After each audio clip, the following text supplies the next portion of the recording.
ભાવનગર શહેરમાં આજે સવારે ધોળા દિવસે એક વૃદ્ધની હત્યા થવાનો બનાવ બનવા પામ્યો હતો। જાહેર રસ્તા પર અને ધોળા દિવસે આ વૃદ્ધની હત્યા થતાં થોડી વાર અફડાતફડી અને ભયનો માહોલ સર્જાયો હતો। દારૂ પીવાના 50 રૂપિયા ન આપવા જેવી સામાન્ય બાબતને લઈ આ વૃદ્ધની હત્યા થવા પામી હતી। અત્રે ઉલ્લેખનીય છે કે આ વૃદ્ધ મજૂરી કામ કરી પોતાના ઘર પરિવારનું ગુજરાન ચલાવતો હતો, ત્યારે આ વૃદ્ધનું મોત થતાં તેના ઘર પરિવાર પર આભ તૂટી પડ્યું હતું।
ભાવનગર શહેરમાં આજે સવારે કરચલિયાપરા વિસ્તારમાં રહેતા વૃદ્ધે યુવકને દારૂ પીવાના 50 રૂપિયા ન આપતા ઝઘડો કરી માથાના ભાગે સિમેન્ટના બ્લોકના 2 ઘા માર્યા હતા। આ બાદ વૃદ્ધ હિંમત દાખવીને ભાગવા જતા નીચે પડતાની સાથે જ આરોપી યુવકે છાતી પર બેસી તીક્ષ્ણ હથિયારોના ઘા ઝીકી નાસી છૂટ્યો હતો। ગંભીર હાલતમાં વૃદ્ધને સરટી હોસ્પિટલમાં સારવાર માટે ખસેડાયા હતા, જ્યાં તેઓનું મોત નીપજ્યું હતું। બનાવની જાણ થતાં જ પોલીસ કાફલો ઘટના સ્થળે દોડી ગયો હતો અને આગળની કાર્યવાહી હાથ ધરી હતી। આ બનાવ અંગે મળતી માહિતી મુજબ ભાવનગર શહેરના કરચલિયાપરા રૂખડિયા હનુમાનજી મંદિર નજીક રહેતા છનાભાઈ ગોરધનભાઈ ગોહિલ ઉંમર વર્ષ 60 આજે સવારે 8 વાગ્યે શહેરના સુભાષનગર આવાસ યોજના નજીકથી પસાર થઈને કામે જઈ રહ્યા હતા। આ સમયે ડેવિડ નામના યુવકે છનાભાઈ પાસેથી દારૂ પીવાના પૈસા માંગ્યા હતા, જેમાં છનાભાઈએ પૈસા આપવાની મનાઈ કરતા આરોપીએ ઝઘડો શરૂ કર્યો હતો। બાદમાં ઉશ્કેરાઈ જઈને જીવલેણ હુમલો કરી નાસી છૂટ્યો હતો। આ બનાવની જાણ થતાં જ ડીવાયએસપી, એલસીબી, ઘોઘા રોડ પોલીસનો સ્ટાફ સહિતનો પોલીસ કાફલો ઘટના સ્થળે દોડી ગયો હતો અને તપાસ હાથ ધરી હતી। આ બનાવથી લોકોના ટોળે ટોળા એકત્રિત થયા હતા। આ મામલે સ્થાનિકો જણાવી રહ્યા છે કે છનાભાઈ ગોહિલ મજૂરી કામ કરે છે અને દરરોજ તેના ઘર કરચલિયાપરાથી સુભાષનગર આવાસ યોજના આ રૂટ પર ચાલે છે। કોઈ પણ જાતનું વ્યસન નથી અને એકદમ સીધા સાદા માણસ છે। અહીંના રહેવાસી એવા ડેવિડ નામના છોકરાએ ઊભા રાખી દારૂ માટે 50 રૂપિયા માંગ્યા હતા। પૈસા આપવાની ના પડતા ઊભા રાખી બ્લોકના માથાના ભાગે 2 ઘા માર્યા હતા।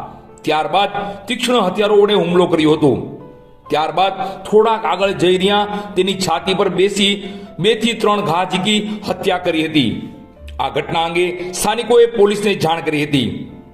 આ ઘટના અંગે ભાવનગરના સિટી ડીવાયએસપી આર સિંઘલે જણાવ્યું હતું કે ઘોઘા રોડ પોલીસ સ્ટેશન વિસ્તારમાં આવેલ ગોકુળધામ સોસાયટી આવાસ યોજના પાસે પહેલા મારામારીનો બનાવ બન્યો હતો। પોલીસને પ્રાથમિક માહિતી મળી હતી કે છનાભાઈ ગોહિલ નામની વ્યક્તિ છે તે સાયકલ લઈને જઈ રહ્યા હતા। તે વેળાએ આવાસ યોજના પાસે ડેવિડ મનસુખભાઈ મકવાણાએ તેને રોક્યા અને તેની સાથે બોલાચાલી થઈ અને ઉગ્ર સ્વરૂપ ધારણ કર્યું હતું અને ડેવિડે છનાભાઈને તીક્ષ્ણ હથિયારોના ઘા ઝીકી દેતા સારવાર અર્થે સરટી હોસ્પિટલ દાખલ કરવામાં આવ્યા હતા, જ્યાં તેનું મોત નીપજ્યું હતું। આ ઘટના અંગે પોલીસ ફરિયાદ લેવાની તજવીજ હાથ ધરી છે।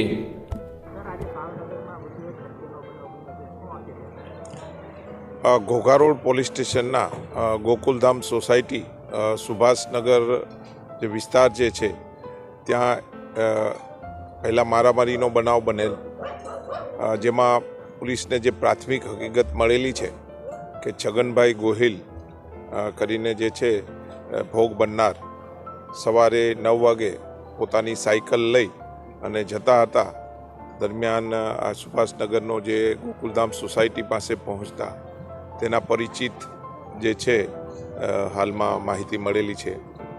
ડેવિડભાઈ મનસુખભાઈ મકવાણાની સાથે એને ત્યાં રોક્યા અને એની સાથે બોલાચાલી થઈ અને ઉગ્ર સ્વરૂપ ધારણ કરેલું અને આ જે ડેવિડભાઈએ છરીનો ઘા એના જે ભોગ બનનારને ડાબી સાઈડ કરતા બાદ મેં સરટી હોસ્પિટલ દાખલ કરવામાં આવેલા અને સારવાર દરમિયાન તેનું મૃત્યુ થયેલું છે. જેથી આ જે હત્યાનો બનાવ બનેલ છે પોલીસ દ્વારા જે ભોગ બનનારના વાલીને બોલાવી અને તેની ફરિયાદ લેવાનું કામ તથા ઇન્ક્વેસ્ટ ભરવાનું કામ હાલમાં ચાલુ છે. પોલીસ દ્વારા આ બાબતે ટોટલી ડિટેલ લેવાનું કામ ચાલુ છે અને સીસીટીવી લેવાનું, સીસીટીવીના ફૂટેજ જોવાનું તથા બીજા સાહેદોની ઊંડી પૂછપરછ કરવાનું હાલમાં ચાલુ છે. વહેલી તકે તે બી પોલીસ દ્વારા જણાવવામાં આવશે.